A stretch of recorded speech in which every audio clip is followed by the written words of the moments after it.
Thank you very, very much, General Kane. I am required to ask you some standard questions that we ask of all nominees in your situation.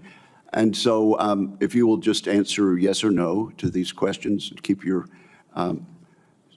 talk button pressed. Have you adhered to the applicable laws and regulations governing conflicts of interest? Yes, Senator, I have. Have you assumed any duties or taken any actions that would appear to presume the outcome of the confirmation process? No, Senator, I have not. Exercising our legislative and oversight responsibilities makes it important that this committee, its subcommittees, and other appropriate committees of Congress receive testimony, briefings, reports, records, and other information from the executive branch on a timely basis. Do you agree, if confirmed, to appear and testify before this committee when requested?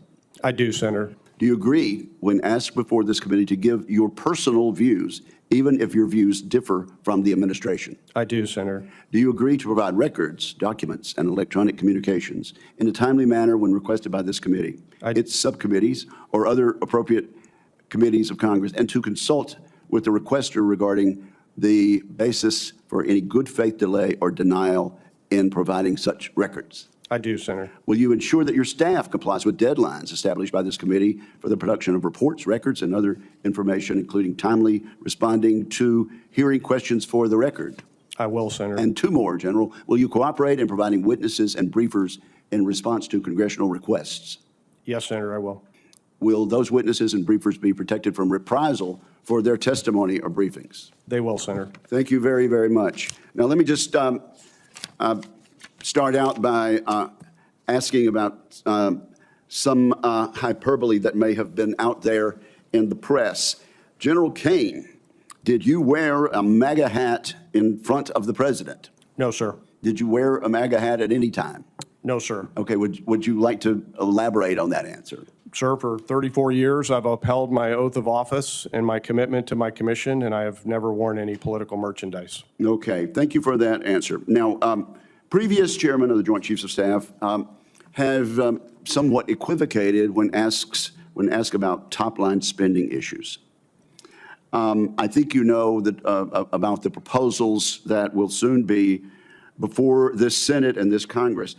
Is it, in your best military advice, based on your experience, is it your opinion that we need real growth in the defense budget to maintain deterrence against the very capital cities and interests that you mentioned in your testimony? Well, Senator, thank you for that question. We definitely must have a sense of urgency related to the budget. I think it comes down to ultimately finding more deployable or allocatable capital. And there's really three ways to do that. We can find greater efficiencies in the budget through cost savings. We can reprogram from different programs, or we can get a higher top line. I think of it in terms of a business model where we get more revenue. So we've got to move quickly and figure out how we can get real purchasing growth over time. Okay. Well, let's talk about efficiency. In the special operations community and with the CIA, you've worked with some of the most innovative and risk-taking parts of national security enterprise. You also mentioned your experience in the private sector, which I think can serve you well. Startup ventures in the private sector, is that right, General Kane? And if confirmed, you will conduct oversight on the military's requirement processes. We hear constantly from our combatant commanders that it takes years for their military needs to be converted into requirements. Based on your experience, do you believe the requirements process needs to be fixed?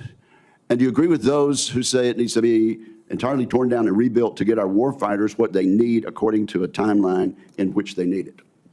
Well, Senator, I definitely agree something has to be done. The solution is probably somewhere in the middle. I don't know that we need to tear the whole thing down. I definitely agree that we need to improve the speed and agility of our requirements process. Technology is evolving so fast, our requirements process does not evolve at the same time.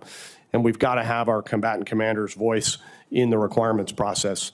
The one area that I think we also need to do is to keep a global picture on those requirement processes. No two combatant commands have the same requirements, and only the Joint Staff has the global view on those requirements, along with OSD. So if confirmed, I'd like to continue to work with you and the rest of the Congress to sort through this. So I appreciate it. Well, have you had a chance to read my white paper on the Forged Act and that proposed legislation? Yes, sir.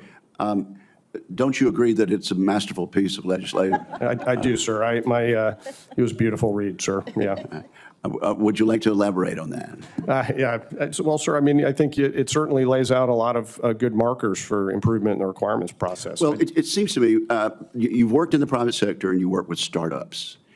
The number of people in DOD who have to touch something, touch an idea, sign off on an idea to actually get something done is far different from those people who are actually making innovative changes in the private sector. Is that correct?